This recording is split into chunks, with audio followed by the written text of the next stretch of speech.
Hello everyone, here at osmtxreviews.com. You're watching our retro review of the Sony Mvc-FD73. This is a digital camera that was designed by Sony. It came out around a decade ago, a long time now considering, but this is a very interesting camera because instead of accepting SD cards or older complex flash cards, it's actually accepted a full floppy disk slot, and as a result, if you use floppies a lot, then this is something that's great to look at because it's not proprietary, unlike a lot of Sony cameras. It doesn't use like a Memory Stick Pro dual card slot. Again, it's used a standard floppy, which are super cheap and very easy to come by even in today's standard. So a floppy disk is something that's was pretty revolutionary back in the day. Just a very unique design overall. This is part of the digital Mavica series, and all of the cameras in this series basically had floppy side-loading disk drives on the side, which was very unique and very interesting considering that this camera isn't super old. It's relatively it's not new as in new, but it already had a 10 times optical zoom, not digital zoom but an optical one, so that at this time the sensors and camera technology was already there, but they decided to opt for a pretty interesting, again, memory card option there. When this device first came out, it retailed for around $300, which was quite expensive. And in terms of selling points, it was, again, that easy-to-use floppy disk drive and that 10 times optical zoom, which is a very nice zoom lens. It also had a ability to directly with the Studio, which is ArcSoft Studio Video Impression built-in software. You can easily share your photos by uploading them to your favorite social networks, and also upload them as email attachments, which is something new at the time. And also, you had a battery which was able to take up to 2,000 shots for every charge. It uses a rechargeable lithium-ion battery in here. We're up to 2.5 hours, and this is still a very impressive battery life. Even in today's standard, I charged this thing up about a month ago, and it still has a charge in it right now. So it just tells you that the battery life is amazing, and it's not something that you can come across as easily in today's standards. It has this nice little camera battery kit included, which includes a full charger and a little lanyard for hooking this camera up to your neck so you can bring it around with you.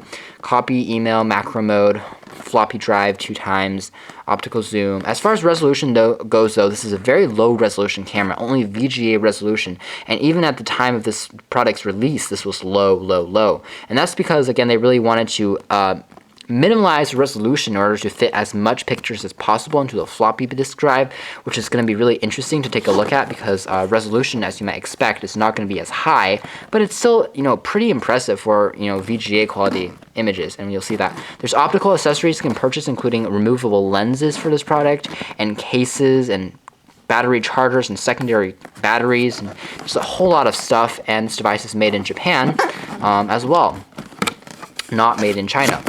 So let's open up the box, and just call customer support if you have any issues with the product. And we have the camera itself, which I'm going to set to the side.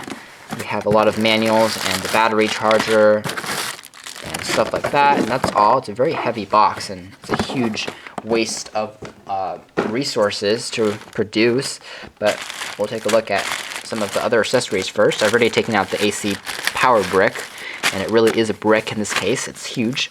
We have the digital camera Mvc-FD73 series manual, and telling you about the TFT display LCD screen on the back, and charging the device with a lithium-ion rechargeable battery, removing the memory, the warranty, the ArcSoft photo information, which is still sealed in here. No one used this thing.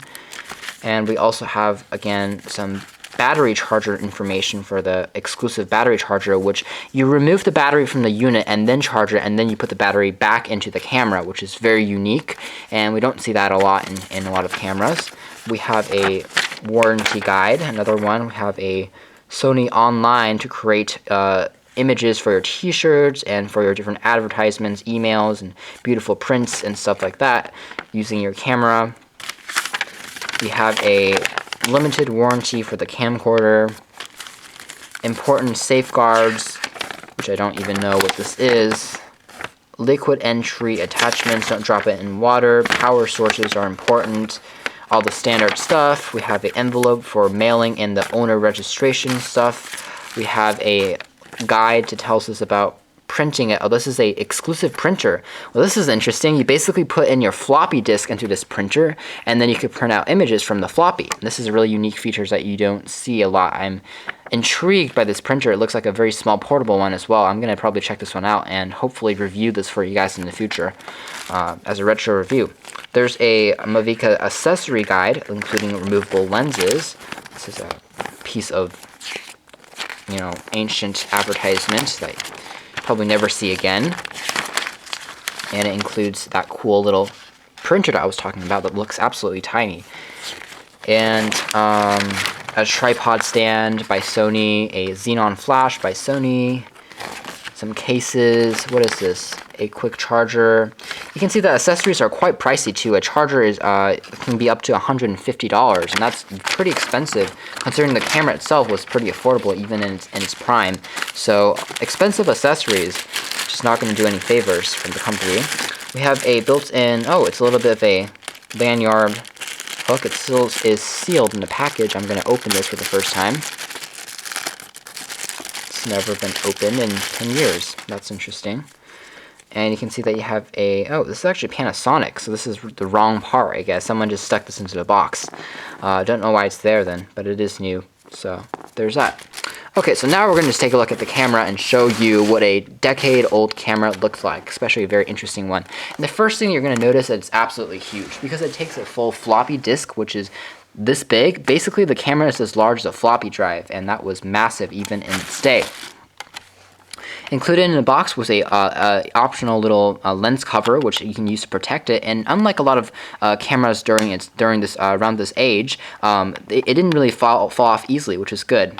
It stuck on there pretty well. You can see that it has a 10 times optical zoom. There's a xenon flash, some more information about the camera. It has a nice grip and weight to it, but it's quite heavy and quite like a brick, to be honest. And you have a 2-stage camera shutter key for taking autofocus-based cameras. And there was your floppy disk. So, for example, if I wanted to eject this floppy disk, I would go to the back of this product, I would press down on this little key, and then I would eject it like so. And then as a result, I would be able to take out my floppy disk like this. And you can see that the floppy is quite large, and that's why the camera is also quite large, which is, you know, kind of, it just basically slips in like that, and it's in there. And it fits in pretty tightly as well. Even if you rattle it, it doesn't make a lot of noise, which is certainly great. Behind this cover here is your battery, your rechargeable battery, which lasts forever because it's massive. This thing is huge, so there's a reason why it lasts a long time. It's as large as a regular camera or camcorder battery, so expect huge battery in here because it's a mega capacity battery. You also have a little bit of a tripod stand there for taking images more professionally. And we have on the back a TFT display that's actually pretty large. We also have access to a little bit of a grip area, a brightness setting, an ISO setting for flash, a picture effect for program the display, playing back our images and using the camera to take pictures, a power on and off slider, a zoom bar for zooming in and out with a 10 times optical zoom, and also a disk eject key as well as a 5-way navigation toggle to go back and forth to the settings. So you can see that I'm going to take this thing off and just basically show you how it works. And you can see that, again, the camera quality is actually pretty impressive for something that's only VGA resolution, and it really just shows you that as far as megapixels are concerned, it isn't the most accurate thing. It's really about the sensor and really about the company, how much work they put behind a product sensor rather than, again, the megapixel count per se. Because a low megapixel camera can still turn out to be a very good camera and a very nice one if it does the job correctly. I'm going to show you the zoom capabilities, and you can see that it goes in quite far. If you can try this outdoors, it's a lot more impressive, but I don't know. What can I use to test this thing? Maybe a ad, and I'm going to zoom into this little picture there, and it's going to see if I'm going out of focus because it's so far away, which is ridiculous. But a 10 times optical zoom, again, it's even very relevant even in today's content, so it's a great camera. So if I want to take a shot there, I can just focus on it, and then it's going to focus, and it takes a shot just like that, and I'm done. So it takes a little bit of time to record it, which is around 3 seconds, a little bit slower, but actually taking the picture itself is fairly fast and fairly responsive. So again, going through the menu by pressing OK, I can change the quality of the pictures, the file reminder, I can see the disk tool, the clock, the beep, turning the speaker on and off, and other functions. A thing you will notice on this product is that there isn't a movie recording functionality, so you can't use the optical sensor and the microphone for recording sound and recording video, which is a shame.